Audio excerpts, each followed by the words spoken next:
You're watching KAPP TV, Channel 35, Yakima. Your total news coverage from the Cascades to the Columbia Basin. This is ABC Local News at 11. Good evening and thanks for watching tonight. I'm Renee McCullough. Thousands of people turned out today to mourn the loss of two divers. John Everly of Grandview was buried at the Grandview Cemetery.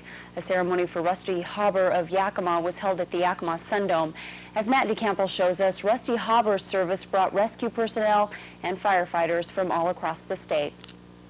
For the first time in over a century of serving the community, the Yakima Fire Department held a full-dress memorial for one of their own, lost in the line of duty.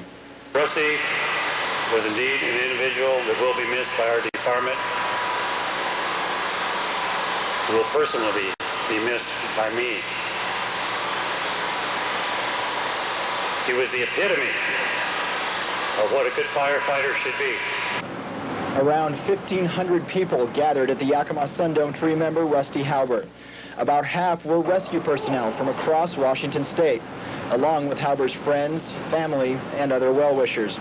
City officials and fellow firefighters spoke and reminisced about Rusty as a colleague, a public servant, and often a friend.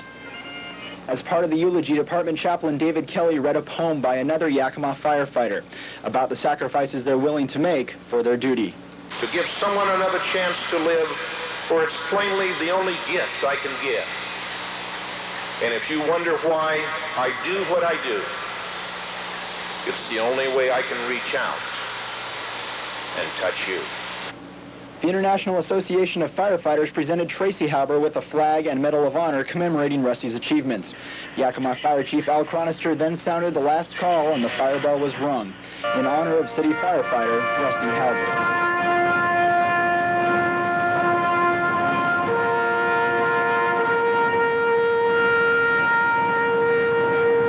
In Yakima, this is Matt DeCampo, ABC Local News.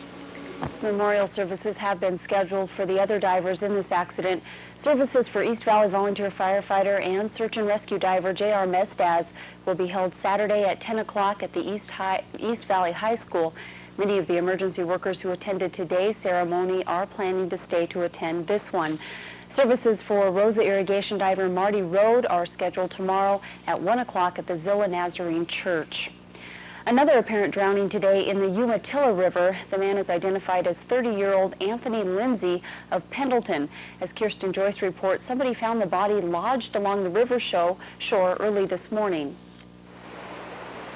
When the Pendleton Police Department received a call at 8:30 this morning about a body in the water, their first response was to call the Columbia Basin Dive and Rescue Team, and the divers' first response was to make a plan.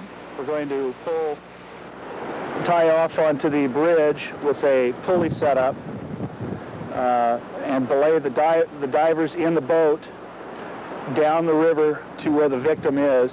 But that's tough to do with strong currents and high water levels.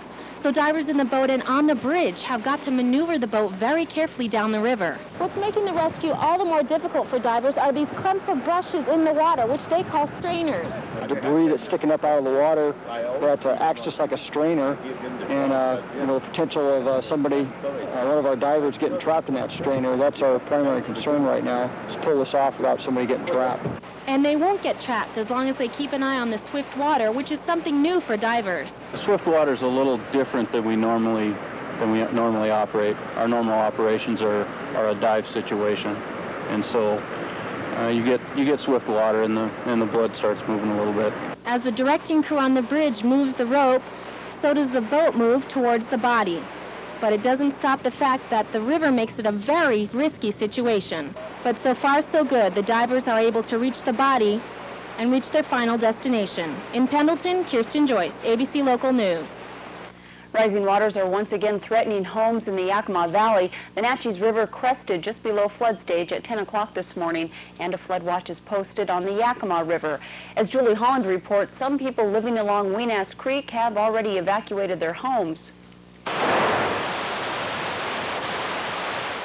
John and Lois Nichols have lived on Weenass Creek for 25 years. This time, the water isn't in their house yet, but it surrounds the porch and the stairway. Last night, it was not over the bank at the very back part, we have a high spot there. It wasn't anywhere near the